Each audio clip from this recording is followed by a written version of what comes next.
Shalom Sobat Kristus.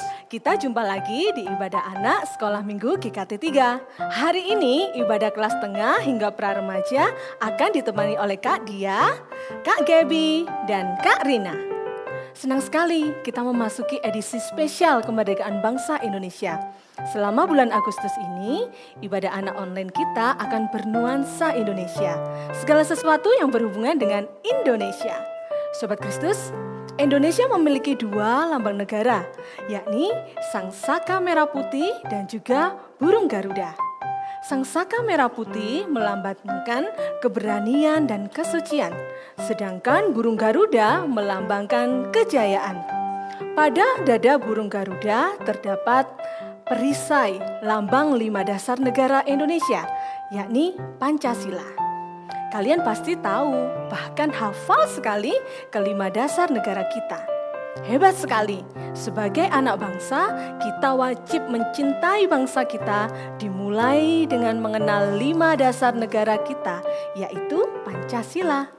Pancasila berasal dari 2 kata bahasa Sanskerta, yakni Panca, yang artinya 5, dan Sila, yang berarti asas atau prinsip. Pancasila lahir di tanggal 1 Juni tahun 1945. Pancasila menjadi dasar sekaligus cita-cita agar bangsa Indonesia menjadi negara yang berkarakter baik, memiliki tata nilai norma dan etika untuk menjaga keutuhan bangsa. Kalian juga pasti tahu simbol dan arti dari 5 sila dalam Pancasila. Nah, hari ini kita akan mengetahui informasi dari sila pertama dalam Pancasila, yakni Ketuhanan yang Maha Esa. Sila pertama, Ketuhanan yang Maha Esa, memiliki 4 butir yang mengatur tentang kebebasan rakyat Indonesia untuk memiliki agama sesuai dengan keyakinannya. Butir yang pertama, percaya dan takwa kepada Tuhan Yang Maha Esa sesuai dengan agama dan kepercayaan masing-masing, menurut dasar kemanusiaan yang adil dan beradab. Butir yang kedua, hormat menghormati dan bekerja sama antar pemeluk agama dan penganut-penganut kepercayaan yang berbeda-beda sehingga terbina kerukunan hidup. Butir yang ketiga, saling menghormati kebebasan menjalankan ibadah sesuai dengan agama dan kepercayaannya. Dan butir yang keempat, tidak memaksakan suatu agama dan kepercayaan kepada orang lain.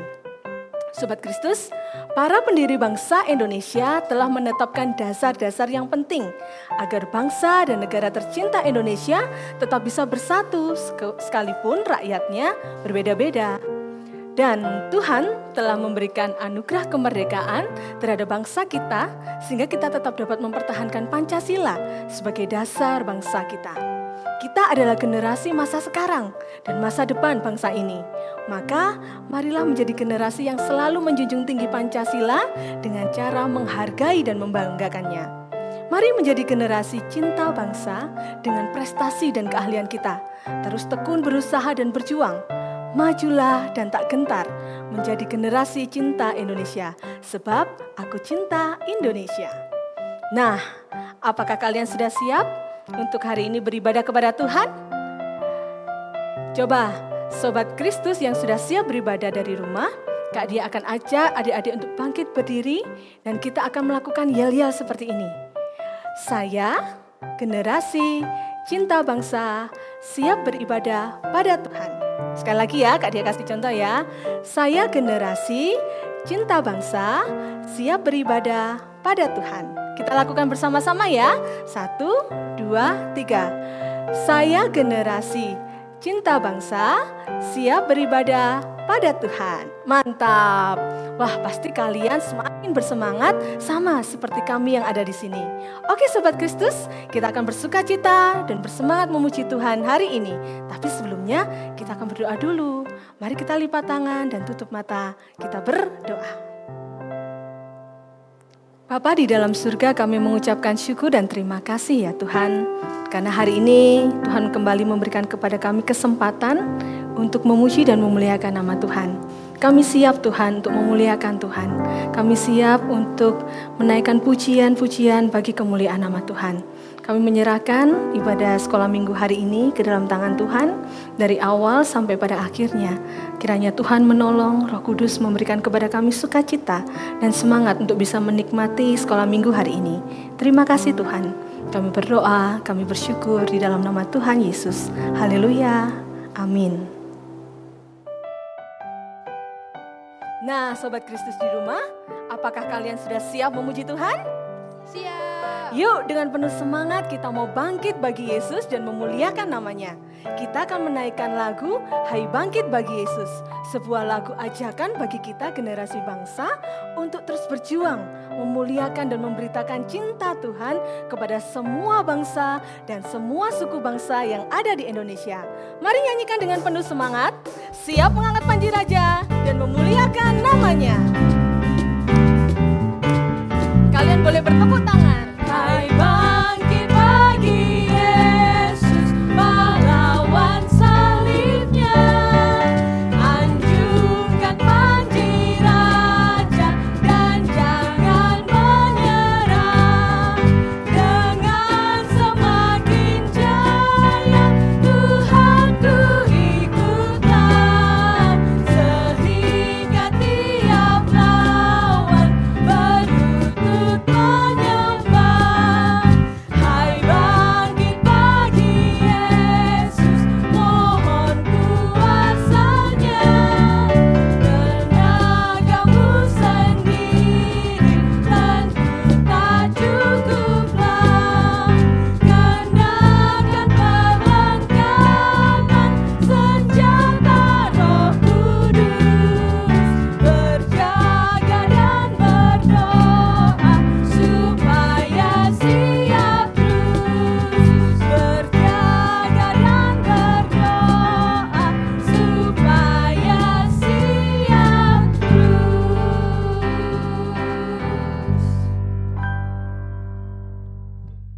Luar biasa Sobat Kristus, kalian boleh duduk kembali. Sobat Kristus, sebagai generasi bangsa yang cinta Kristus, kita harus memiliki semangat juang. Semangat juang dalam hal apapun, termasuk belajar untuk mencapai cita-cita. Dalam diri kita tidak boleh ada kemalasan atau kemauan untuk kepentingan diri sendiri. Karena jika kita malas dan semaunya sendiri, maka kalian bukanlah pejuang yang sejati. Dalam 2 Timotius pasal 2 ayat 4 mengatakan bahwa seorang prajurit yang sedang berjuang tidak memusingkan dirinya sendiri dengan soal-soal penghidupannya, supaya dengan demikian ia berkenan kepada komandannya. Kak Dia mengajak Sobat Kristus di rumah untuk membaca ayat ini bersama-sama, supaya kalian bisa ingat dan mentaatinya. Kak Rina dan Kak Gaby akan membacanya bersama-sama dengan kita. Kita baca bersama-sama ya. 1, 2, 3. 2 Timotius 2 ayat 4. Seorang prajurit yang sedang berjuang tidak memusingkan dirinya dengan soal-soal penghidupannya, supaya dengan demikian ia berkenan kepada komandannya. Nah, Sobat Kristus, kalian harus terus berjuang. Bahkan kalian harus menggunakan perlengkapan senjata Allah agar dapat berjuang dan meraih kemenangan, yakni kemuliaan bagi Tuhan. Tiba saatnya kita akan mendengarkan firman Tuhan. Yuk bangkit berdiri. Laskar Cinta Yesus harus siap sedia dan harus terus berjuang bagi Yesus.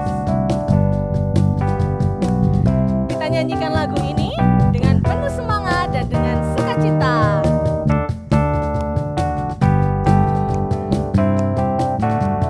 Berdiri tegak, berikat pinggang kebenaran, berbaju sirahkan keadilan, berkasutkan kerelaan, dengan perisai iman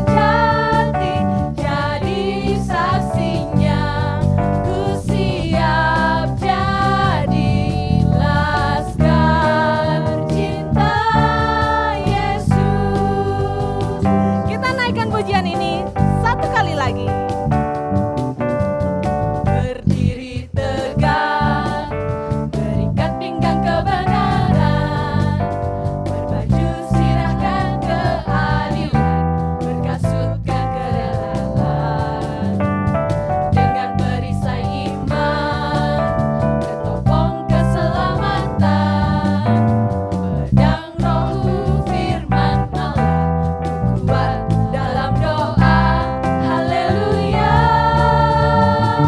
Aku laskar Kristus yang baik, hidup bagi Yesus.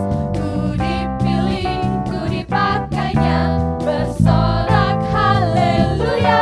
Laskar Kristus sejati, jadi saksinya. Ku siap jadi laskar cinta Yesus. Aku laskar Kristus yang baik, hidup bagi Yesus. Ku dipilih, ku dipakainya, bersorak haleluya. Laskar Kristus sejati, jadi saksinya. Ku siap jadi laskar cinta Yesus. Ku siap jadi laskar cinta Yesus. Ku siap jadi laskar cinta Yesus.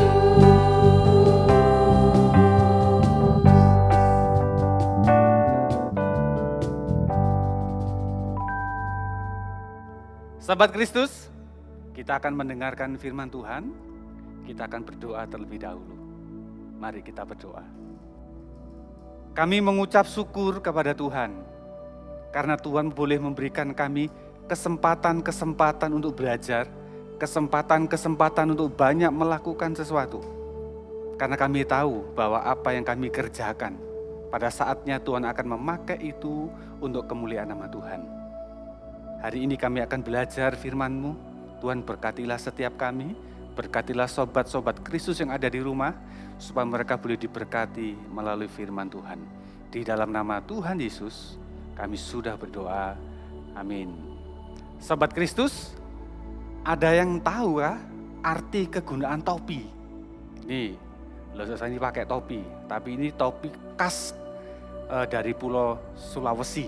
Jadi ini pakaian adat khas umumnya dari Sulawesi. Tapi kira-kira apa fungsinya sebuah topi? Ada yang tahu? Misalnya ini. Nah, ada yang tahu ini apa namanya? Biasanya orang bilang ini topinya Pak Petani gitu ya. Topi petani yang biasanya dipakai Pak Tani bekerja di sawah, bekerja di ladang, begitu. Semua orang bisa pakai topi ini, bisa. Mau yang hijau, mau yang ini, bisa. Semua orang bisa pakai topi ini, begitu. Tetapi tidak semua orang yang pakai topi ini itu bisa dipanggil Pak Tani, begitu ya. Jadi Lho Sesoni bisa pakai topi ini, tetapi Lho Sesoni tidak bisa macul. Lho Sesoni tidak bisa menanam dengan baik karena bukan petani. Jadi topi ini kalau Lho Sesoni yang pakai ya hanya aksesoris saja. Tetapi kalau Pak Tani yang pakai di sawah dan di ladang, berarti orang itu kalau pakai topi, itu identitasnya orang yang pakai topi seperti ini, punya skill, punya pengetahuan, punya kemampuan begitu dalam hal bertani. Jadi topi ini mengandung arti, tetapi juga mengandung tanggung jawab bahwa topi ini ada sesuatu yang bisa dan bisa dikerjakan. Nah, ada lagi topi yang lain begitu. Ada yang tahu topi ini? Ada yang tahu?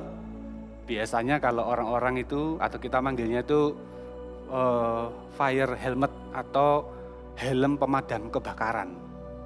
Iya, biasa kalau itu dipakai oleh para petugas pemadam kebakaran kalau situasinya darurat. Situasinya ada kebakaran, lalu ada panggilan begitu, wah cepet-cepet pakai itu karena itu pelindung utama untuk melindungi kepalanya dalam dia bekerja. Tapi semua orang bisa pakai helm ini loh, bisa. Tetapi tidak semua orang bisa dipanggil sebagai petugas pemadam kebakaran atau damkar. Jadi topi fire helmet ini bukan sekedar aksesoris belaka, tetapi ketika orang memakainya, dia sudah punya skill, punya kemampuan, punya pengetahuan untuk dia memadamkan api si jago merah itu. Jadi tidak sembarangan kalau seseorang memakai helm kebakaran itu. Sobat Kristus, ada yang tahu topi ini? Biasanya kita lihat di mana? Iya, di bangunan-bangunan, ketika ada jembatan dibangun, gedung dibangun begitu. Wah, biasanya ada orang-orang yang pakai ini. Biasanya sih kita manggilnya, nyebutnya tuh topi proyek. Betul ya? Topi proyek yang biasanya dipakai oleh ahli bangunan begitu, atau seorang arsitek atau lulusan teknik sipil. Jadi yang ngerti bangunan, yang ngerti desain tentang bangunan, biasanya kalau ngecek di proyek, biasanya pakai topi ini. Tapi semua orang bisa pakai topi ini loh. Kak Gaby bisa pakai topi ini. Tapi kalau disuruh bangun, enggak bisa. Karena tidak punya skill, tidak punya kemampuan untuk membangun bangunan atau membangun rumah, apalagi membangun jembatan. Jadi ketika orang pakai topi proyek ini bukan sekedar aksesoris, tapi identitas orang itu yang pakai topi proyek ini, orang itu punya skill, kemampuan, pengetahuan dalam merancang dan membangun sebuah bangunan. Luar biasa bukan? Ada yang tahu topi ini? Iya, biasanya kita sebut itu baret atau topinya Pak Tentara begitu ya. Jadi ada yang hijau, ada yang hitam begitu. Jadi kalau orang pakai baret ini hitam atau hijau begitu, Sobat Kristus, mereka ini adalah tentara-tentara terlatih yang siap bertempur. Tetapi sama orang bisa pakai itu untuk aksesoris, tapi tidak bisa dipanggil sebagai seorang tentara atau TNI yang punya kemampuan untuk bertempur. Jadi kalau orang sudah pakai baret, itu artinya orang itu punya kemampuan, pengetahuan, skill begitu untuk mempertahankan negara ini dengan skill militernya. Kalau yang ini pasti tahu, Sobat Kristus. Ada yang tahu? Topi wisuda, ya. Atau orang biasa panggil atau sebut itu topi toga, begitu. Yang biasanya dipakai kalau kita ada wisuda, begitu. Sarjana 1, S1, S2, S3, begitu. Atau kita wisuda di jurusan-jurusan lain, begitu. Topi ini selalu dipakai, lalu ada talinya. Sebagai tanda bahwa orang yang sudah diwisuda lalu dikasih topi ini, dia punya kemampuan yang mumpuni di bidangnya. Jadi kalau wisudanya sarjana S1 begitu, berarti kemampuan skillnya itu levelnya S1. Tapi semua orang bisa pakai begini loh. Anaknya loh, Sesoni juga bisa pakai begini, tapi dia masih kelas 1 SD. Tahun ini dia naik kelas 2. Tapi dia tidak bisa punya skill pengetahuan selevel sarjana. Karena semua orang bisa pakai. Tetapi ketika orang pakai ini, itu artinya dia punya skill, punya kemampuan, punya pengetahuan yang cukup mumpuni untuk selevel sarjana atau S1. Nah, Sobat Kristus, ada yang tahu? Ini siapa? Wah, mereka pakai mahkota kan? Mahkota ya. Mereka ini ratu, punya kekuasaan yang tinggi di negaranya. Satunya ini ratu yang sudah senior, yang sangat tua. Dan yang satunya ratu yang masih muda dari Inggris begitu. Tapi semua orang itu bisa pakai mahkota itu. Oh bisa. Ada yang imitasi, ada yang beli di pasar dipakai. Mungkin hampir mirip. Tetapi orang itu bukan ratu yang sesungguhnya. Tetapi kalau ratu yang sesungguhnya, lalu dia itu pakai mahkota begitu, yang lebih mahal dan lebih hebat dari manapun begitu, lalu dipakaikan, lalu ditabiskan, maka orang ini adalah ratu yang punya kewenangan, punya kemampuan, punya kekuasaan terhadap sebuah kerajaan dan negara. Sobat Kristus, tahukah kalian semua untuk mendapatkan apa yang kita sebut tadi, topi Pak Tani, mahkota, topi proyek, helm kebakaran, toga atau baret, itu semua orang harus belajar, berjuang, bahkan berusaha. bahkan berlatih, bahkan mengalami kegagalan. Tetapi mereka tidak menyerah. Nah, Sobat Kristus, itu juga yang dialami oleh Esther ketika dia ada di kerajaan Persia.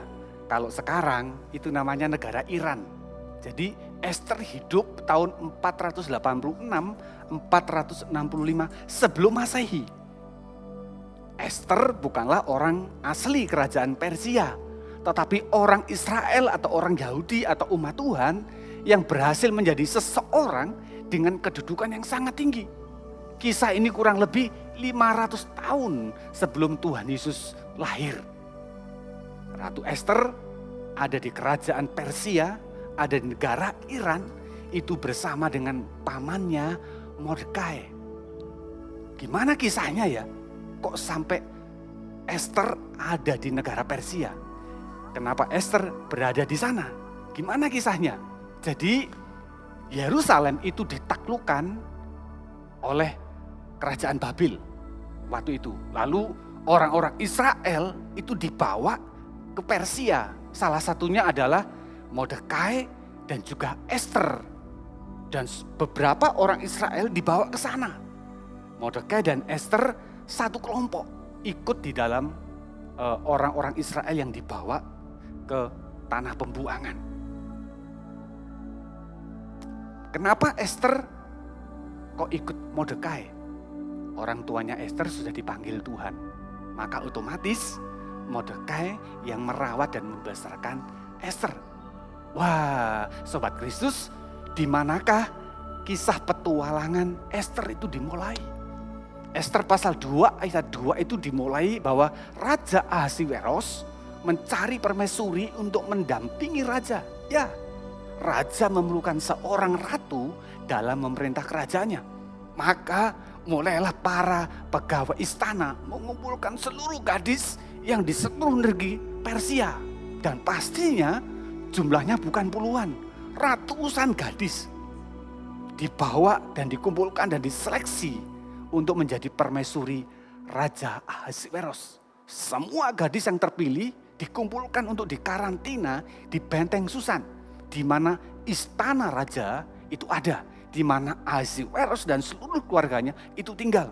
Dan pastinya gadis-gadis yang dikumpulkan yang menjadi calon permaisuri oleh Raja Ahasiweros melalui para pegawai-pegawai istananya itu punya kriteria yang terbaik. Kenapa?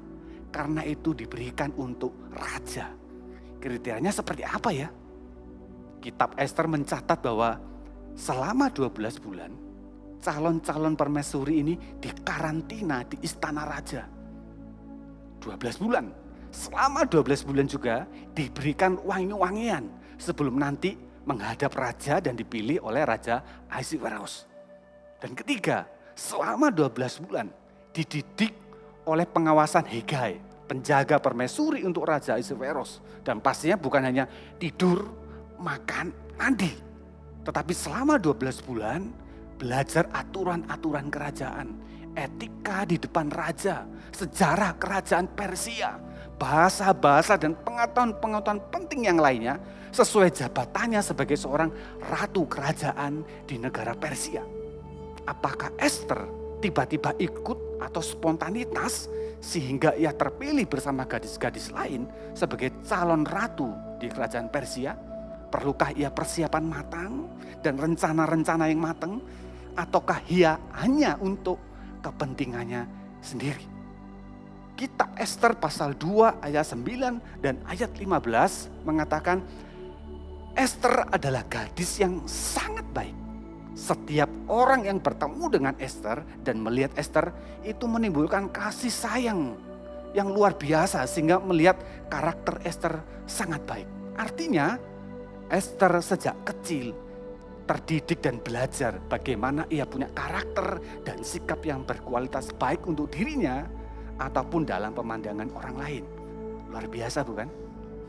Sekalipun Esther dan Mordekai di negara Persia bukan negara tahanannya sendiri, tetapi sebagai umat Tuhan, Esther dan Mordekai boleh menunjukkan seperti apa anak Tuhan hidup di negara Persia. Nah, Sobat Kristus, hari ini kita masih seumuran SD dan SMP bukan? Apa saja yang kita kerjakan dan tanggung jawab kita, baik itu di sekolah, baik itu di rumah, apalagi hal-hal baik yang diajarkan orang tua kita, itu adalah persiapan-persiapan bagi diri kita, bagi sobat Kristus saat besar, agar kita punya kualitas skill, pengetahuan dan karakter yang baik. Jadi tidak ada yang kebetulan. Kalau hari ini kita belajar mati-matian, kalau hari ini orang tua mengizinkan kita sekolah dan ikut les ini les itu. Dan tentunya itu bukan hanya berguna untuk diri kita sendiri, tapi akan berguna untuk banyak orang, bahkan berguna untuk bangsa dan negara. Karena kita menjadi generasi yang tidak bodoh, menjadi generasi yang cerdas dengan tanggung jawab yang kita punya.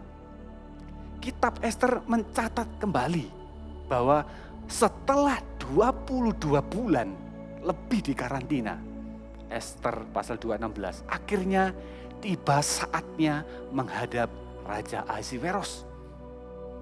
Jadi sudah 12 bulan di karantina begitu, lalu giliran satu persatu menghadap raja. Dan baru bulan ke-10, itu gilirannya Ester dipanggil menghadap Raja Ahasiweros. Artinya calon-calon sebelumnya nggak ada yang dipilih begitu. Ini Ester. Masuk bulan ke-10, Ester dipanggil menghadap raja. Dan kejutan terjadi yang tidak pernah dibayangkan oleh Ester dan Mordekai. Ketika Raja Ahasiweros melihat Ester, maka hatinya luluh, hatinya penuh belas kasihan dan memahkotai Ester dengan mahkota ratu. Wah, ini berita besar. Ini berita besar yang tak pernah dibayangkan oleh Ester. Sobat Kristus, kebetulankah kalau seorang Ester yang bukan negara asli dari Persia, orang buangan, orang jajahan, menjadi ratu di kerajaan Persia? Kebetulankah? Atau ada rencana Tuhan yang tak pernah diberikan oleh Ester dan Mordekai? Ester dan Mordekai bersuka cita. Orang-orang Yahudi yang ada di Persia bersuka cita. Karena mampu memasukkan salah satu orang Yahudi menjadi ratu di kerajaan Persia. Tetapi sukacita dan kegembiraan itu tidak berlangsung lama. Bulan 10 setelah Ester dipanggil oleh Raja Ahasiweros, lalu dimahkotai dengan mahkota ratu, 2-3 bulan kemudian ada berita yang mengagetkan bahwa dikeluarkan perintah atas nama Raja Persia bahwa seluruh orang Yahudi, seluruh orang Israel, seluruh umat Tuhan yang ada di Persia, yang ada di jajahan negara Persia begitu, diperintahkan untuk dibinasakan, dibunuh. Baik yang kecil, yang muda, yang tua, wanita, laki-laki, tidak pandang bulu. Dan tentunya itu termasuk Ester dan Mordekai. Kebetulankah Ester menjadi ratu di Persia? Kebetulankah kalau Ester harus belajar banyak hal dan berusaha sangat keras untuk menjadi lebih baik? Di sini kita akan melihat semuanya, Sobat Kristus. Nah, Sobat Kristus, Mordekai dan Ester yang nama aslinya adalah Hadasa. Dan orang-orang Israel takut sekali dan sangat susah dengan berita ini. Bayangkan, 2-3 bulan mereka bersuka cita dan bergembira gitu. Karena Ester atau Hadasa itu menjadi seorang ratu di Persia, kerajaan begitu besar yang menguasai mulai dari Ethiopia sampai India. Tapi berita itu habis lenyap karena berita yang sangat mengagetkan buat mereka. Bahwa seluruh orang Yahudi, seluruh orang Israel, seluruh umat Tuhan yang ada di Persia harus dibunuh dan dibinasakan. Sobat Kristus, kenapa itu menakutkan? Karena tidak ada yang bisa mencabut perintah yang atas nama Raja Persia itu disebarkan di seluruh daerah Persia dan seluruh jajahan Persia. Kecuali Raja Ahasiweros sendiri yang harus mencabut perintah itu. Pertanyaannya begitu, siapa yang bisa mendekati Raja Ahasiweros? Siapa yang bisa menghadap Raja Ahasiweros? Karena hukum di kerajaan Persia adalah orang yang tidak dipanggil oleh Raja Ahasiweros, lalu datang di pelataran raja, orang itu hukumannya mati. atau orang itu memaksa datang dan tongkat emas Raja Ahasveros tidak diacungkan begitu, maka orang itu pun harus dihukum mati. Apakah Mordekai punya kesempatan besar bertemu dengan Raja Ahasveros? Tidak mungkin, karena Mordekai tidak punya jabatan. Atau orang-orang Yahudi lain, tidak mungkin.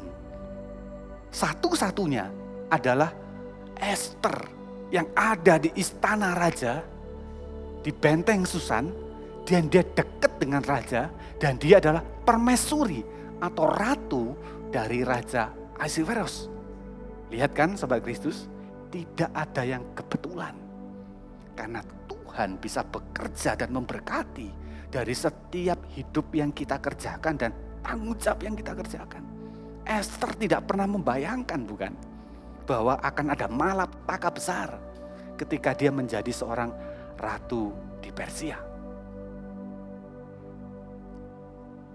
Bagaimana respon Ester dan Mordekai?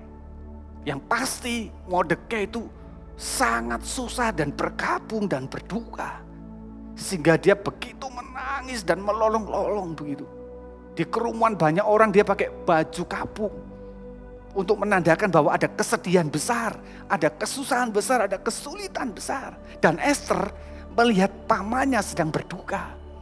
Lalu dia minta pegawainya untuk bertanya ada apa. Lalu disampaikanlah berita itu. Lalu Ester menjawab pamannya atau Mordekai ini, sekalipun aku seorang ratu, aku pun tidak bisa menghadap raja seenaknya sendiri kalau tidak dipanggil oleh Raja Ahasveros. Jadi Ester menolak permintaan Mordekai dengan cara halus. Lalu apakah Mordekai diam? Oh tidak. Mordekai menjawab Ester demikian. Jangan pikir engkau ada di istana raja, engkau seorang ratu, lalu engkau selamat dan keluargamu. Justru engkau bisa mati dan binasa sekalipun kamu seorang ratu. Kalau kamu tidak mau, Tuhan akan pasti mendatangkan penolong yang lain. Tetapi mungkin saja Ester, dengan jabatanmu sebagai seorang ratu di Persia, Tuhan bisa pakai jabatan itu untuk menolong bangsamu yang sedang di dalam kesusahan. Juga menolong keluargamu dan menolong dirimu sendiri. Ratu Ester tersadar kalau jabatan sebagai ratu di Persia itu adalah rencana Tuhan. Ketika di masa sulit, Tuhan pakai jabatan itu untuk menolong umat Tuhan, untuk menolong bangsanya. Maka Ester meminta Mordekai mengumpulkan seluruh orang-orang Yahudi yang ada di Susan untuk berpuasa dan berdoa meminta pertolongan kepada Tuhan.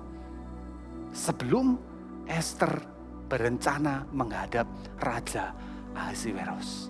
Sobat Kristus, firman Tuhan mengajarkan kita, berdoalah untuk apa yang akan kita kerjakan. Lalu lakukanlah apa yang kita doakan. Ester melakukan itu. Dia tahu tidak ada yang bisa menggerakkan hati seorang Raja Ahasveros yang bukan umat Tuhan, yang bukan raja dari Israel. Tetapi Tuhan sanggup memakai siapapun raja untuk digerakkan lalu menolong umatnya. Ester punya jabatan yang sangat tinggi. Dan satu-satunya yang jadi harapan dan tumpuan Mordekai dan orang Israel adalah Ester. Ester dan Mordekai punya rencana untuk menyelamatkan bangsa Yahudi atau orang Israel. Dan rencana-rencana itu diserahkan agar Tuhan memberkati. Sobat Kristus, kalau engkau punya cita-cita untuk hidupmu, doakan kepada Tuhan. Tapi bekerja dan berusahalah sebaik-baiknya. Tuhan bisa pakai segala usaha kita supaya apa yang kita kerjakan ketika kita besar itu menjadi sesuatu yang diberkati Tuhan. Ester dan Mordekai berusaha dan merencana bukan? Tetapi Tuhan yang membuatnya berhasil. Ester dengan jabatannya sebagai ratu bukan hal kebetulan, tetapi itu rencana Tuhan. Dan Ester tahu kalau hari ini dia ada di istana, dia ratu, dia punya jabatan dan kuasa, itu adalah impiannya. Dan semua itu bukan untuk dirinya sendiri, tetapi Tuhan bisa memakai itu untuk menyelamatkan umatnya dan bangsa Yahudi. Ester pasal 6 ayat 1 dikatakan, setelah Ester menghadap raja, lalu curhat dan berkeluh kesah tentang situasi bangsa Yahudi yang akan dibinasakan dan dibunuh oleh karena surat perintah yang dikeluarkan oleh Haman atas perintah Raja Persia, malam itu Raja Ahasveros tidak bisa tidur. Bayangkan, raja yang punya harta kekayaan, punya penjaga begitu banyak, malam itu tidak bisa tidur ketika Ratu Ester menceritakan tentang kesusahan bangsanya. Sobat Kristus, siapa yang tidak bisa membuat tidur Raja Ahasveros? Siapa? Pasti Tuhan. Sampai Raja Ahasveros tidak bisa tidur, panggil pegawainya, begitu cari sejarah kitab Persia. Apakah ada sumbangsih orang-orang Yahudi terhadap Raja Persia? Dibuka sejarahnya itu dan ketemu bahwa Mordekai pernah menyelamatkan Raja Persia dari rencana pembunuhan terhadap raja dan keluarganya. Tetapi Mordekai tidak ada namanya dikasih imbalan. Itu pekerjaan Tuhan. Sesuatu yang tidak pernah dibayangkan oleh Ester maupun oleh Mordekai.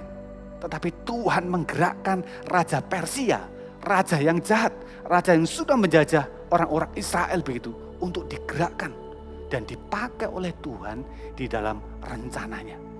Ester 8 ayat 1-2, rencana jahat Haman yang ingin membinasakan Mordekai dan orang Yahudi itu berbalik. Haman yang dihukum, Haman yang disulahkan oleh Raja Ahasveros. Lalu raja mengaruniakan seluruh harta, jabatan, kekayaan dari Haman kepada Mordekai. Ester 8 ayat 3, Ester menghadap Raja Ahasveros lagi dan meminta bahwa perintah yang sudah dikeluarkan oleh Haman atas perintah raja, atas nama raja, itu dicabut, itu dibatalkan. Karena satu-satunya yang bisa membatalkan adalah Raja Ahasveros. Ayat 4, Sobat Kristus. Firman Tuhan mencatat Raja Ahasveros mengabulkan permintaan Ester dengan mengulurkan tongkat emasnya. Tak pernah dibayangkan oleh Ester. Siapa yang menggerakkan hati raja?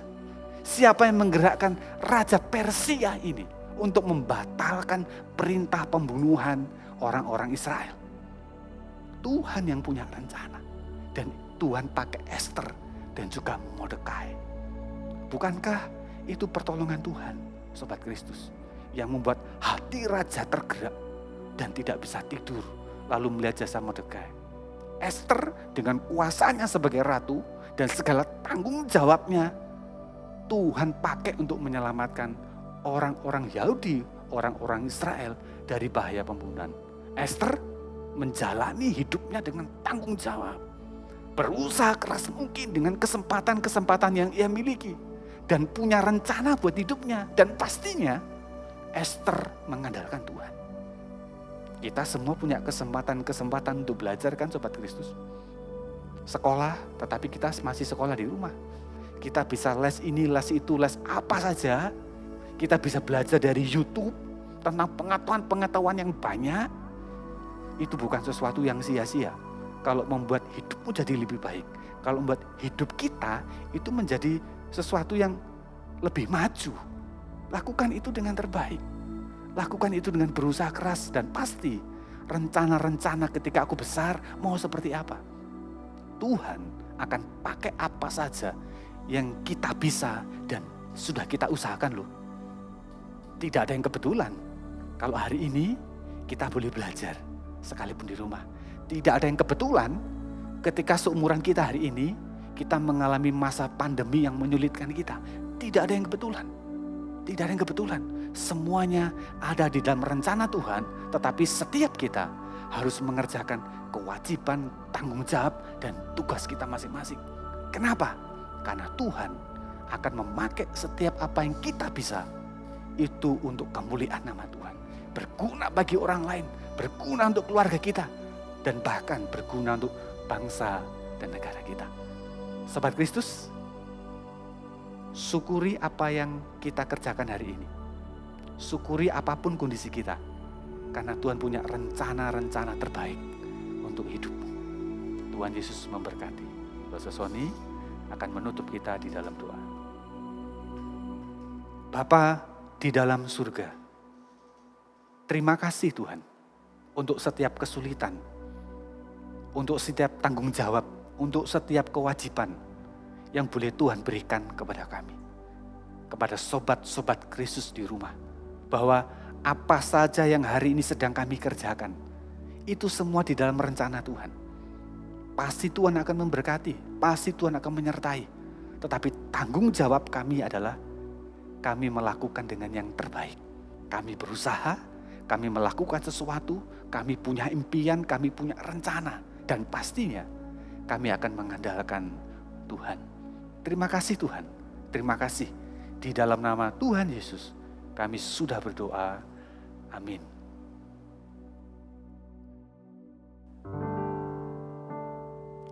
Puji Tuhan, hari ini kita sudah mendengarkan kisah tentang Ratu Ester yang menjadi saksi cintanya Tuhan bagi bangsanya. Dengan keberanian dan dengan pertolongan Tuhan, Ratu Ester berjuang bagi bangsanya. Maukah kalian memiliki semangat juang seperti Ratu Ester? Menjadi saksi cintanya Tuhan bagi bangsa kita tercinta, bangsa Indonesia. Sobat Kristus, kita akan bersama-sama berdoa syafaat. Yang pertama, kita berdoa untuk bangsa Indonesia. Tahun ini bangsa Indonesia merayakan usia kemerdekaan yang ke-75. Kita berdoa agar bangsa Indonesia semakin jaya, semakin aman, semakin berkembang dan semakin baik dalam menghadapi dan menyelesaikan situasi pandemi ini. Untuk pokok doa ini nanti akan dipimpin oleh Kak Rina. Pokok doa yang kedua, generasi muda bangsa Indonesia. Kita berdoa karena bangsa Indonesia membutuhkan generasi yang perlu semangat juang yang tinggi.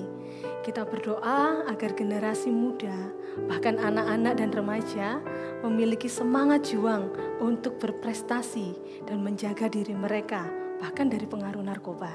Nanti pokok doa yang kedua ini akan dipimpin oleh Kak Gebi. Adik-adik, siapkan hati, lipat tangan dan tutup mata kalian. Mari kita berdoa. Bapa di dalam surga, kami sungguh mengucap syukur karena kami lahir di tanah Indonesia, tanah yang akan beraneka ragam suku, agama dan budaya ya Tuhan. Kami bersyukur untuk hal itu. Ya Tuhan, kami berdoa bagi bangsa kami, terutama bagi pemimpin kami ya Tuhan dalam situasi pandemi ini. Kiranya Tuhan berikan hikmat kepada mereka sehingga mereka boleh mengatasi pandemi ini dengan baik. Kami berdoa juga Bapa bagi para tenaga medis yang berjuang, bagi pengobatan para pasien ya Tuhan. Kiranya Tuhan tetap berikan mereka hikmat, juga kesehatan senantiasa. Kami berdoa bagi bangsa kami Bapa, supaya bangsa kami semakin bersatu, semakin aman dan semakin jaya. Kami persembahkan bangsa ini ke dalam tangan-Mu ya Tuhan, dan kami rindu semua bangsa ini akan mendengar nama Engkau dipermuliakan dan mengenal Engkau. Terima kasih Tuhan, dalam nama Tuhan Yesus kami berdoa. Tuhan Allah Bapa kami yang bertata dalam surga, Tuhan kami yang baik, Tuhan kami yang melihat setiap kami, bahkan Tuhan juga yang melindungi setiap generasi. Tuhan kami berdoa kepadamu agar generasi sekarang, kami sebagai anak-anak-Mu bisa menjadi saluran berkat-Mu, bisa menjadi terang bagi bangsa kami, bisa menjadi garam bagi bangsa kami. Tuhan juga tolong kami dalam setiap hal yang kami lakukan, baik dalam sekolah, dalam pekerjaan kami, dan dalam setiap hal yang kami lakukan. Kami berdoa supaya kami memuliakan nama Tuhan lewat apapun yang kami lakukan. Berdoa ya Tuhan supaya generasi kami, anak-anak muda di Indonesia ini juga menjauhi pengaruh negatif yang ada di sekitar kami, yang ada di sekeliling kami. Kami berani menjadi saksi Tuhan dalam kehidupan kami, meskipun orang lain mengambil tindakan yang negatif. Tolong kami Tuhan, karena kami tidak mampu jalan sendiri. Dalam nama Tuhan Yesus kami sudah berdoa, mengucap syukur. Amin. Amin. Sobat Kristus, jadilah generasi bangsa yang mencintai Tuhan dan mencintai bangsa ini. Berjuanglah meraih prestasi dan mari kembalikan segala kemuliaan dan hormat kita hanya bagi Allah.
Hai Sobat Kristus, ini yang kita tunggu-tunggu. Tapi sebelumnya, Lososoni mau mengingatkan dulu.